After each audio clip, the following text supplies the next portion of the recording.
I'm from an Asian country, and this happened when I was around 13 or 14 years old.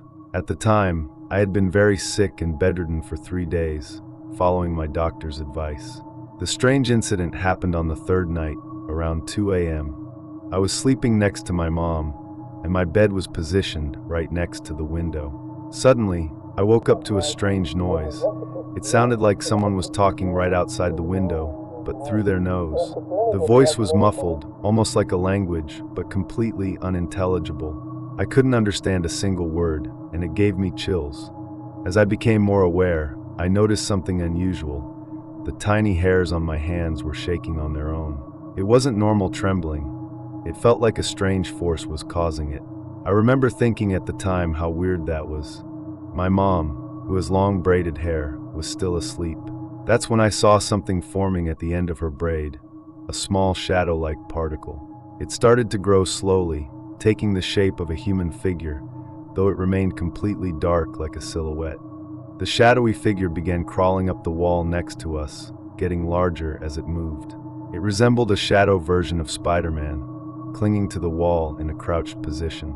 Eventually, it reached the top of the wall directly above us, crouched in the classic Spider-Man pose, staring right at me. I was paralyzed with fear. I tried to scream but couldn't. Finally, I managed to shout and told my mom, "Look, there's someone on the wall looking at me." She looked, but said she didn't see anything. I cried and kept pointing, terrified, but she insisted there was nothing there and assumed I was just scared. She turned on the light, and instantly the figure vanished. Later, I shared this experience with my relatives. Most of them said it must have been a hallucination due to my illness, but deep down, I know what I saw. I wasn't dreaming. I wasn't confused. I still don't know what that thing was, and to this day, I haven't forgotten it.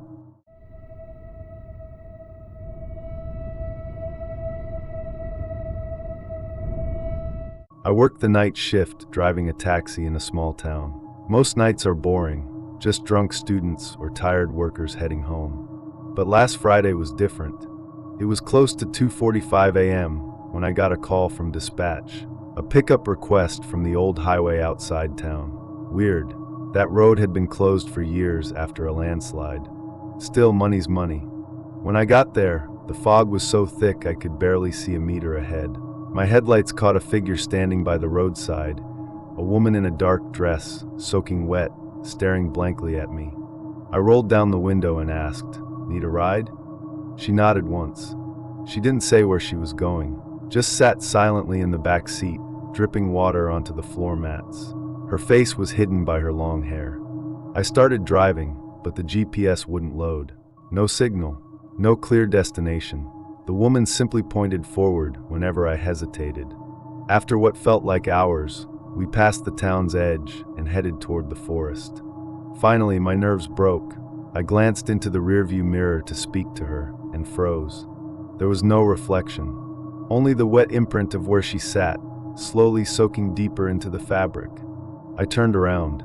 The back seat was empty. The air smelled like earth and something rotten. Panicking, I slammed the brakes. The car skidded to a stop. Out in the trees, I saw her, standing there, head tilted unnaturally to one side, water pooling around her bare feet. She pointed again, at me. I floored the gas and didn't stop until I reached town. The next morning, the dispatcher called, furious, said I had ignored 2 more pickup requests from the same location. But when I checked my ride history, there were no requests logged after 2:45 a.m. There was just a note under my profile. Last passenger, undelivered. I haven't driven at night since. But sometimes when I'm parked, my back seat still feels damp. And in my rearview mirror, in the corner of my eye, I swear I see her sometimes. Still waiting.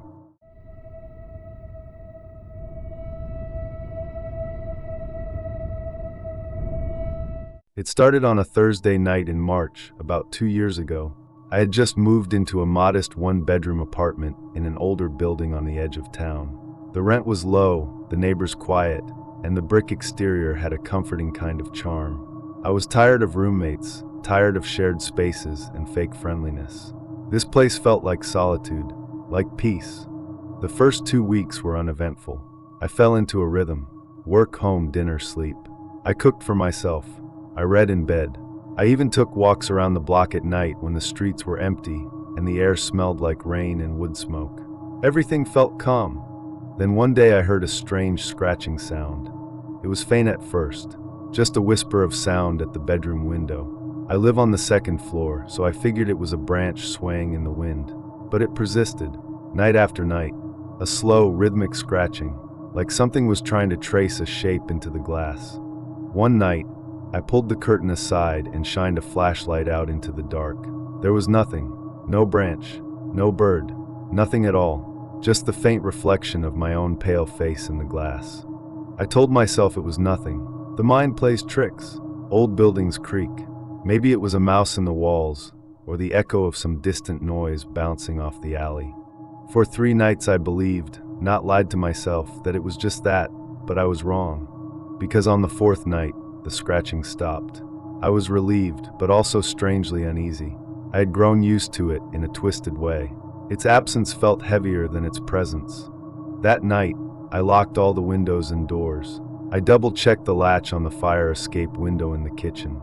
I even propped a chair under the front door handle, just to be safe. I had a glass of wine, turned off the lights, and went to bed. At around 2:13 a.m., I woke up gasping.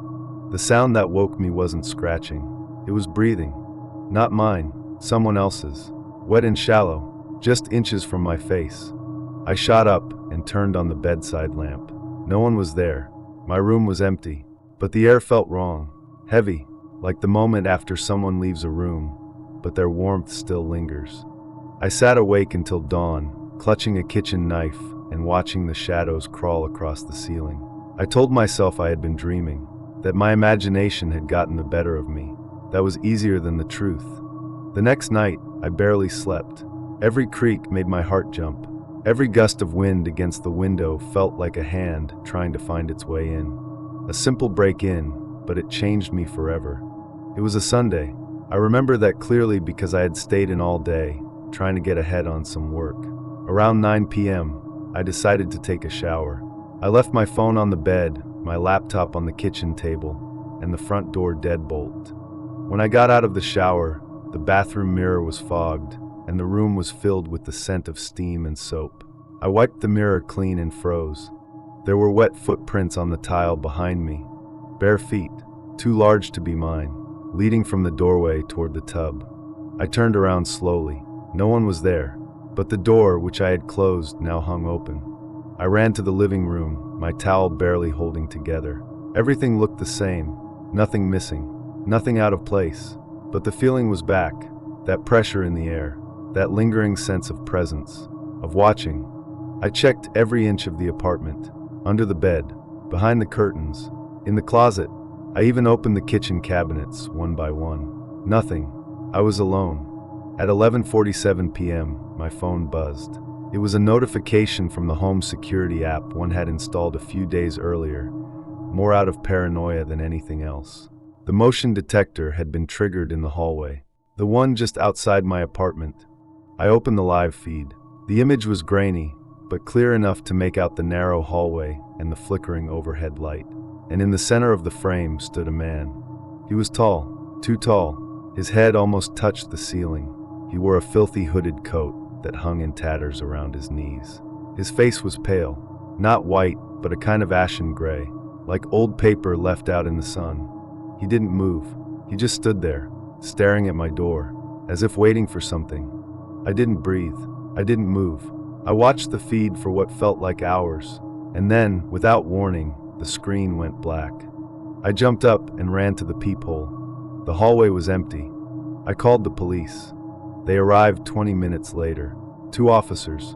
They checked the hallway, the stairwell, even the roof. No sign of anyone. No forced entry. No footprints.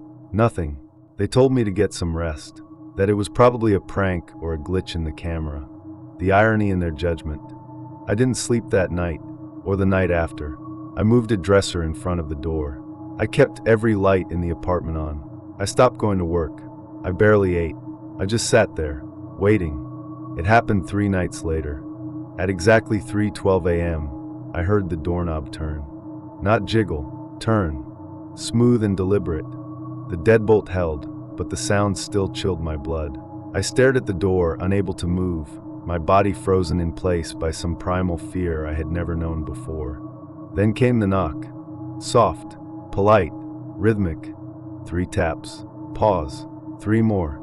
I didn't respond. I couldn't. The knocks continued for 10 minutes. Then silence. I sat there, gripping my kitchen knife. My knuckles were white, my eyes unblinking. I was afraid that if I moved, even slightly, the thing outside would hear. Would know. Eventually, I must have passed out. I woke up in the morning light, stiff and sore and filled with dread. I checked the hallway camera. No footy. The feed was corrupted. Every time stamp from midnight to 6 a.m. was blank, like nothing had happened. I called a locksmith that afternoon, had every lock replaced. I even had the front door reinforced with a steel plate. I bought new cameras, motion sensors, an alarm system that screamed like a banshee if a leaf touched the window. And for a while it worked. The noises stopped. The breathing disappeared. No more knocks. No more tall, pale man in the hallway. Just silence. But silence, I learned, is not the same as safety. 2 weeks later, I found a note. It was tucked under my pillow, written in dark black ink on a torn piece of parchment. 8 words. You locked the door, but I'm already inside. I moved out that same day, packed what I could fit into my car, and drove 6 hours to a different city. Found a new apartment. Top floor. No fire escape.